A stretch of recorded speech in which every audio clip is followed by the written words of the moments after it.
They say you should never talk to your reflection after midnight. I'm going to tell you about a girl who ignored that warning, live, in front of thousands of people. She was a typical teenage streamer. Did spooky challenges. Bloody Mary, Ouija boards, haunted houses, anything for clicks. Her chat loved it. They'd spam dare after dare. That night was supposed to be a simple mirror challenge. It was around 3 a.m. She set up her camera on the bathroom sink. Dim light. Chat was popping off with donations, laughing, goading her. You can still find re-uploads of the stream. She says, "Okay guys, watch this." She stands in front of the mirror, fake confidence dripping from her voice. She smirks and says, "Mirror, tell me a secret." That's when it changed. The video glitches. Like the stream hiccups for a second. Her expression falters. Chat explodes with "WTF was that?" She laughs it off. Haha, weird connection. But she leans in closer to the mirror. And her reflection moves wrong. It's subtle at first. A tiny delay. Chat's screaming, "Your reflection isn't synced." She says it again. "Mirror, tell me a secret." And this time, it smiles. Not her. Just the reflection. A slow, spreading grin. She doesn't move. The chat erupts in spam emojis, caps lock warnings. She stares at it. Eyes wide. Then the reflection opens its mouth and you hear it. Your death is already planned. The voice is all wrong. Warped. Multiple tones. Mechanical, but wet somehow. She drops her phone. The camera tumbles and you see only tile. But you can still hear her. Breathing heavy. Crying. Whispering. No, no, no, no. Before she ends the stream. That's the last time anyone saw her live. Her friends tried calling. No answer. They went over the next morning. Her bathroom was locked. They forced it open. She was gone. Window shut. Mirror smashed into jagged shards. Blood on the edges. Police found no trace of her. Not in the house. Not in the woods behind it. They called it a runaway at first. But her wallet was there. Her keys. Even her shoes. Nothing was missing except her. The weirdest part? The stream archive. They saved it before it got taken down. Frame-by-frame analysis showed something. In the final glitch, there's a shadow behind her. No one else was there. It's tall. Distorted. Like it's stretching from the mirror itself. Debunkers say it's video compression. Others say it's proof the mirror was a portal.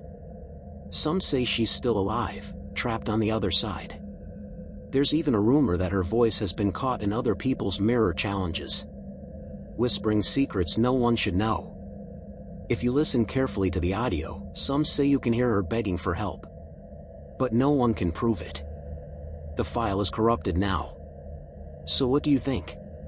Did she fake her disappearance? Was it mental illness? Or did something reach through and take her? Next time you're in front of your mirror at 3 a.m., ask it for a secret. Just don't blame me if it answers.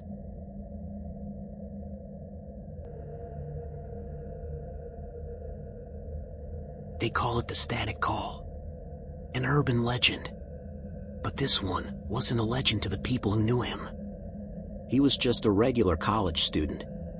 Outgoing, always on Discord. But he was grieving. His best friend died in an accident. Hit and run. She was gone instantly. He took it hard.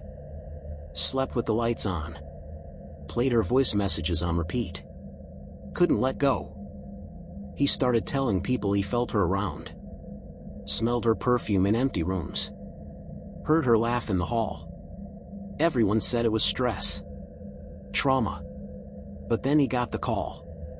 2 a.m. His phone rings. Unknown number. He's half asleep but answers. He told people later, it was static at first. Pure, harsh white noise. He almost hung up. Then he heard it.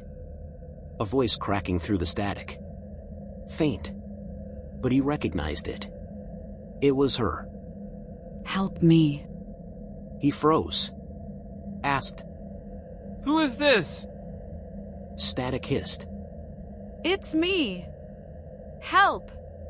He's behind you. That's when he turned. Slowly. Expecting to see someone in the room with him. But it was empty. Silent. Cold. He said he felt something brush past his neck. Then the line went dead. He called everyone he knew that night.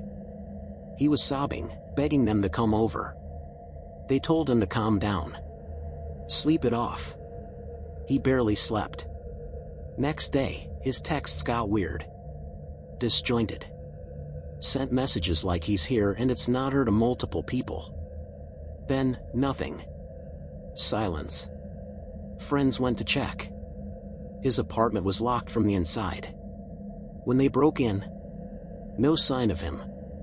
No forced entry. No blood. No struggle. Just his phone lying on the floor. Screen cracked. When they picked it up, the call app was still open. Static playing on loop. Endless hissing. Police couldn't trace the number. They scoured the building. Security cameras showed him pacing all night. Talking to himself. Then nothing. He just never left. Or if he did, no one saw. Some people think he snapped from grief. Ran away.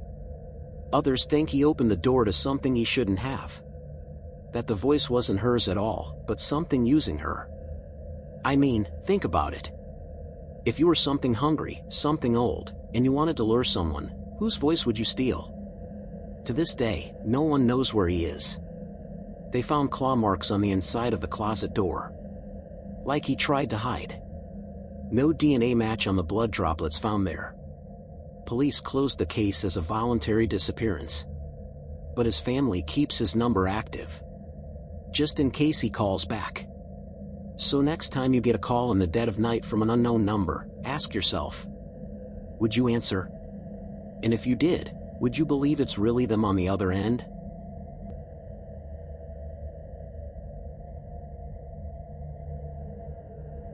You ever hear something weird in your walls at night?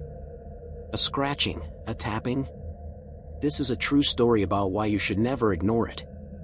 It happened to two college roommates renting an old house near campus. They thought they scored a deal. Cheap rent. Big rooms. Only catch? Landlord said it was a bit drafty and might creak at night. They didn't care. Students. Broke. Who wouldn't take it? First few weeks were fine. Parties. Late night gaming. But then he started hearing it. One roommate, let's call him Alex. He'd hear tapping behind his bed at 2 a.m. He'd bang the wall. It would stop. But it always came back. He told his roommate, Dan. Dan just laughed. We have ghosts, bro, typical college banter. But the tapping got weirder. Rhythmic. Like code. Then there was a voice.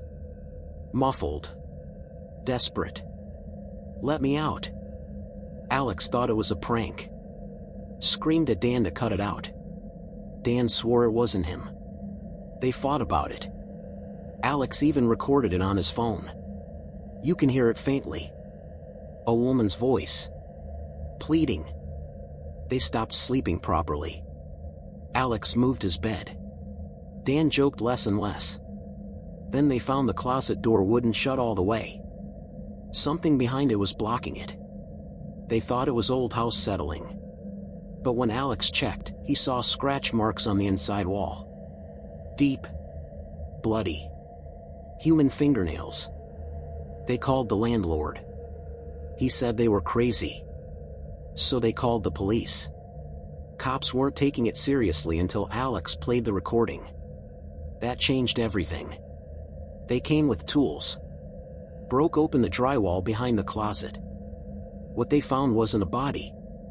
She was alive. Barely. A woman wedged in a crawlspace so tight she couldn't turn. Filthy. Nails broken. Skin torn. Starving. She was crying when they pulled her out. Repeating. Don't let him put me back. They arrested the landlord. Found more evidence. Turns out he'd kept her there for months. Abducted her. Told police she wasn't right in the head. He claimed she broke in. But the evidence showed he built that hiding spot. That he fed her through a vent.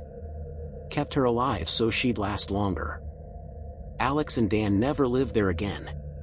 They testified in court. The landlord got life. The woman survived, but she'll never be the same. But here's the part no one explains.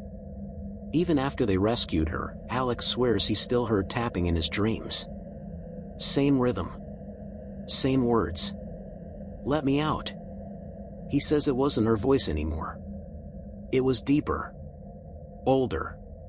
Like something else had joined in from inside the walls. And every time he dreams it, he wakes up with scratches on his arms. So next time you hear something tapping in your walls, listen carefully. It might not just be the house settling.